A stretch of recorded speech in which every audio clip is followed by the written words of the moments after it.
We thought it was just Cold War junk, some forgotten comms post buried in the Oregon forest, a metal shack, half sunk into the hillside, overgrown and rusted, like no one had touched it in 60 years. There were no signs, no fences, no markings, just a door with a lock that had already been broken. We were just a college radio club on a weekend hike, 4 of us, looking to find some weird relics for our shortwave collection. We thought we got lucky. Then the radio turned on. No one touched the dial. It powered itself, and it said my name.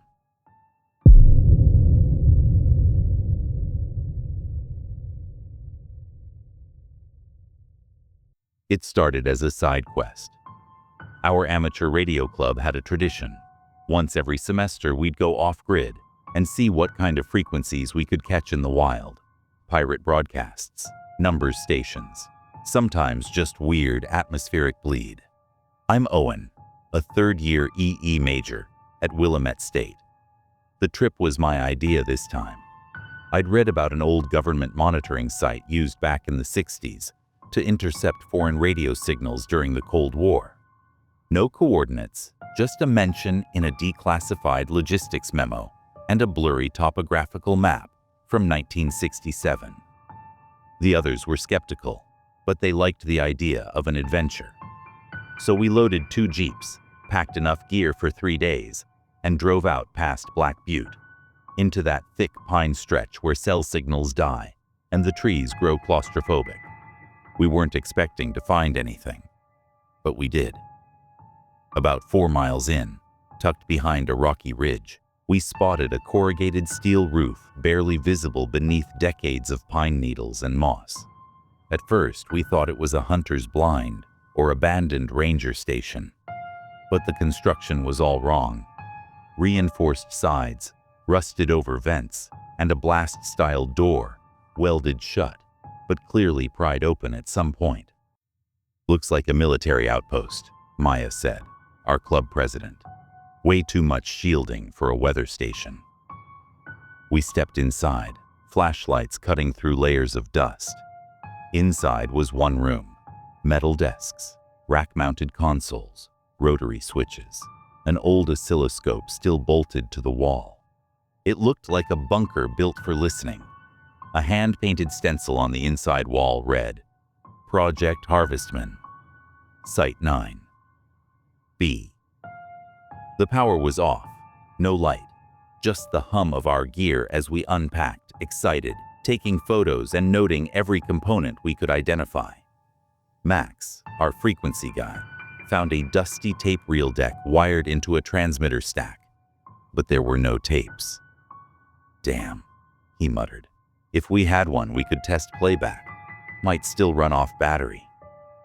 That's when Rachel, the quietest of the 4, said something I didn't expect.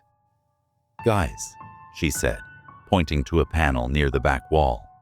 "This thing's warm." It was. We popped the panel.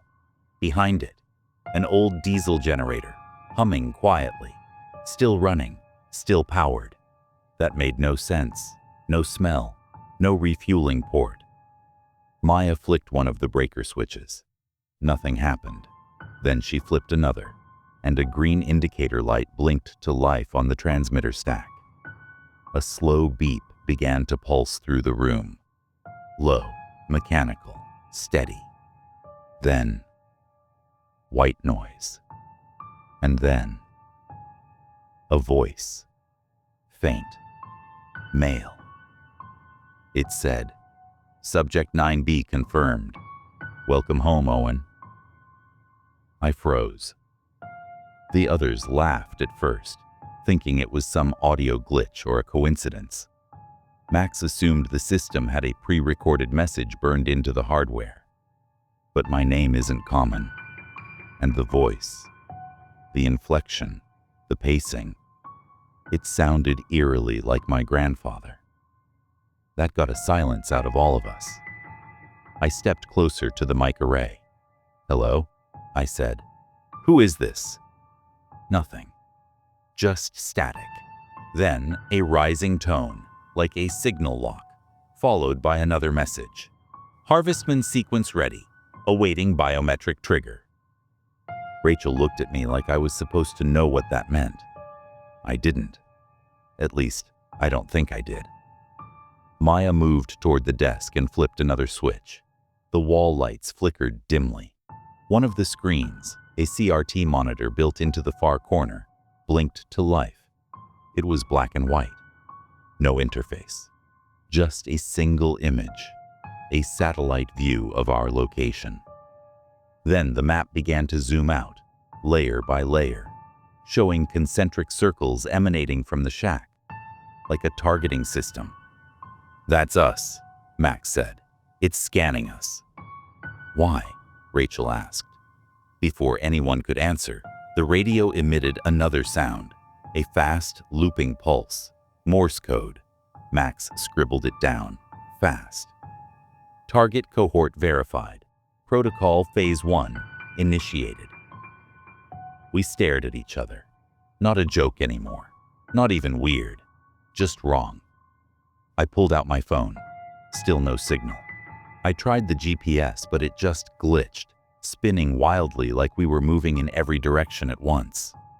Maya started taking photos of the equipment, maybe thinking we could research it later.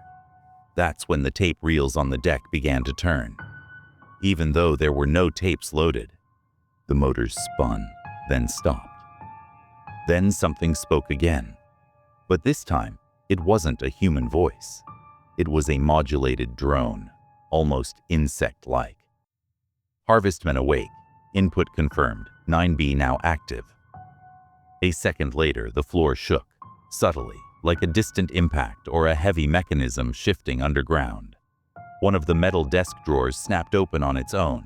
Inside was a sealed folder labeled Operation: Nestling. Rachel opened it. Inside were documents. Old, yellowed, some handwritten, some typed. There were references to behavioral sampling, containment grids, and something called signal-induced response mapping. One page stood out. A photo of the shack we were standing in, dated August 12, 1963. 4 subjects were listed by initials: RG, MH, RW, and OK. OK. My initials. Rachel looked at me. "Is this your grandfather's name?" I nodded slowly. Max spoke next, his voice tight. "Owen, you said he worked signals in the 60s, right?" "Yeah. NSA contractor. He was stationed in the Pacific Northwest before he retired." Maya stepped back from the wall map. "I think he was stationed here." I felt sick, dizzy. My head buzzed with pressure, like we'd suddenly changed altitude. The radio crackled again, not with voice, but with sounds. Metal scraping, wet clicking. Something distant crawling through signal. Then the CRT monitor shifted. New footage, black and white, time-stamped just 10 seconds prior. It was a live feed of the shack. From the outside, it showed all 4 of us standing inside, from an angle about 10 feet above ground. There were no cameras outside the shack. And standing just beyond the tree line, behind the shack, was something tall, angular, multi-limbed. Max gasped. "That's not a camera feed." Rachel whispered, "It's looking at us." Then the screen cut to black, and the door to the shack slammed shut on its own. The shack plunged into total darkness. Max lunged for the breaker switches. Nothing. Even the emergency light strips were dead. We were breathing hard, panicked, but trying to stay quiet, like whatever had slammed the door might still be outside, or worse, inside. Then, from the old speaker above the mic array, came a soft, rhythmic tone. Familiar, in a way I couldn't explain. Beep, pause, beep, beep, pause, beep. Heartbeat patterns. Rachel whispered, "It's measuring us." On the CRT monitor, a single word appeared, dim white on black.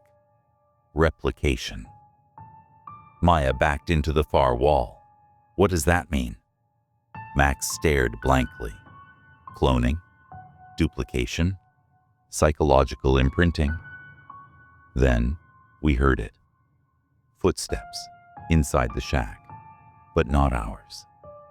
The boards creaked slowly near the storage room we hadn't opened. My skin prickled as the sound stopped right outside the door to that small room. There was no lock on it, just a handle, and the soft hiss of breath on the other side. I grabbed a rusted piece of rebar from the corner. Rachel held up her phone's dying flashlight. The beam flickered. Maya reached out and pulled the storage door open. Nothing. Just dust, shelves, old equipment, and something sitting in the center of the floor. A reel-to-reel tape, still spinning, but no power, no motor. It spun on its own, and then the voice returned.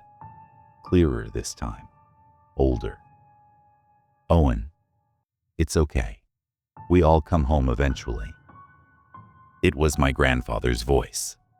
A click. Then, Subject 273-A confirmed. Sequence complete. The walls began to hum, low and deep, like turbines spinning beneath the ground. The structure vibrated, and through the cracks in the floorboards, light started to seep upward. Not white light, but something reddish and alive. Max screamed. Rachel backed away, crying. Maya was frozen. I dropped the rebar. My vision swam. On the wall, a new map appeared, topographic, with concentric rings rippling outward. Not just from the shack now, but from multiple sites, all across the country. This was never about one place. This was a network. A test bed for something ancient, or man-made, or both. The voice came back, but not from the speaker. From behind us. Cycle 9B complete. Subjects assimilated. Memory print archived. We turned. Standing in the middle of the room was a figure. My height, my building, my face. But it was wrong. The skin looked plastic, too smooth.